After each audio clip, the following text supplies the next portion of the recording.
I guess this question's mostly for Jordan Peterson.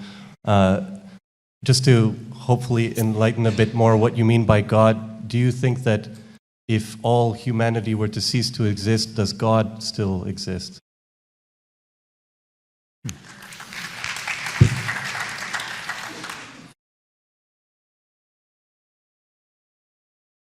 I don't think I know how to answer that. It's just, the situation is too hypothetical. I mean, I can take a crack at some of it, but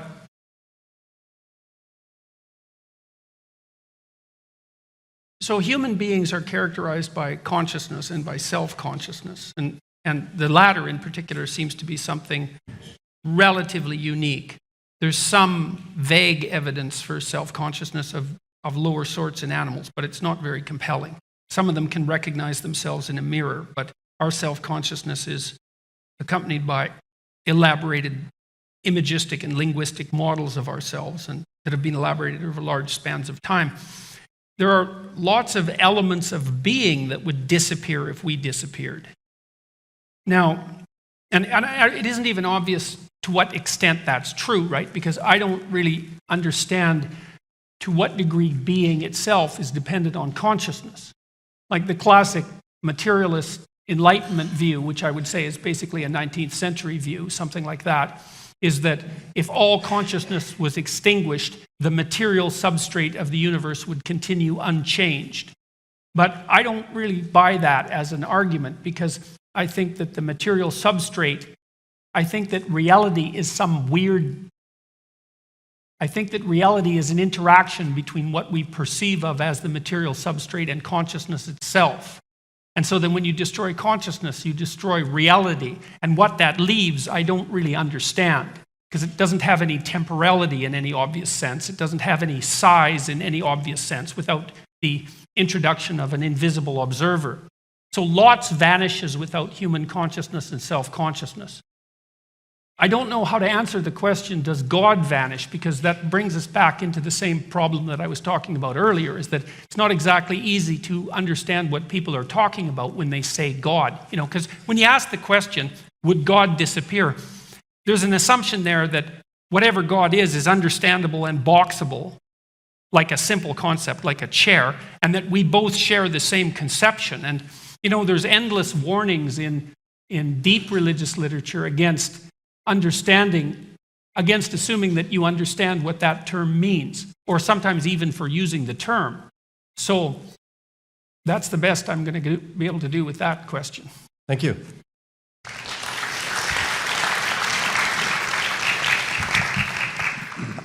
Hey there. So my question is about something that Matt said, but I'd actually like to get Dr. Peterson to address it first, if that's okay.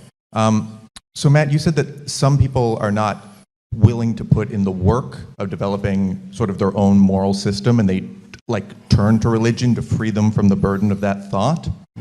But doesn't it make sense on some level to view religion as like an archival system that holds truth? Like if we abandon that, are we not then just in a place where everyone is forced to invent their own morality for themselves throughout their life, and then like a baby born has to try to achieve that again? Like that No. seems like, from an operative level, just an impossible system to set up that would ever get you anywhere. So I'm just wondering how you would resolve that conflict. That was Nietzsche's critique, essentially. Well, I'm not trying to set up the system. I think the system is already set up. So my goal is not to rid the world of religion. That's just a fortunate side effect from my goals. My goal is to have the best understanding of reality that I can, and for other people to do so as well. Now, when I talk about religion, there are things within religious histories, within religious teachings that are passed down, which are true and good and useful. And there's no reason to think that any of those things would go away if we stopped believing in a God, because they are true and good and useful whether there is a God or not. If the thing that we're worried about is, and I've asked people before, and I apologize if anybody's bothered by this, but there are people who are like, oh, if you don't believe in a God, what keeps you from running around raping and killing people? And I was like, so if you became convinced today that your belief in God was unfounded and you were forced by reason to give it up, would you run around and start doing that?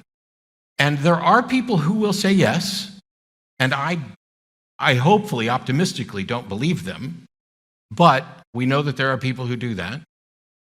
But the truth about what is good and useful is true whether a particular religion survives or not. And we don't lose that because children aren't born with an understanding of morality. They learn that. They are educated by their parents. They are taught. They explore the world. Everybody does, in fact, go through the effort of creating and understanding their own morality. It's just that we adopt things from figures around us who show evidence that they are smarter and understand this better as a shorthand. We ride on the shoulders of giants. The curious question is, and I ask this for people ostensibly who are Christian, who believe in both a God and a devil, is how did you decide that God was the good one and the devil was the evil one? Because the model is that, well, God wrote his moral code on your heart, and that's how you tell. But if that's the case, then whether or not, if the devil had written his moral code on your heart, you would be saying he was the good one. The truth is, you are using your internal, personal, subjective assessments to determine that God is the good one, or this religion is the right one, or the First Baptist Church got it right, or the Second Baptist Church got it right, or this is the preacher we should hire. This is what we do.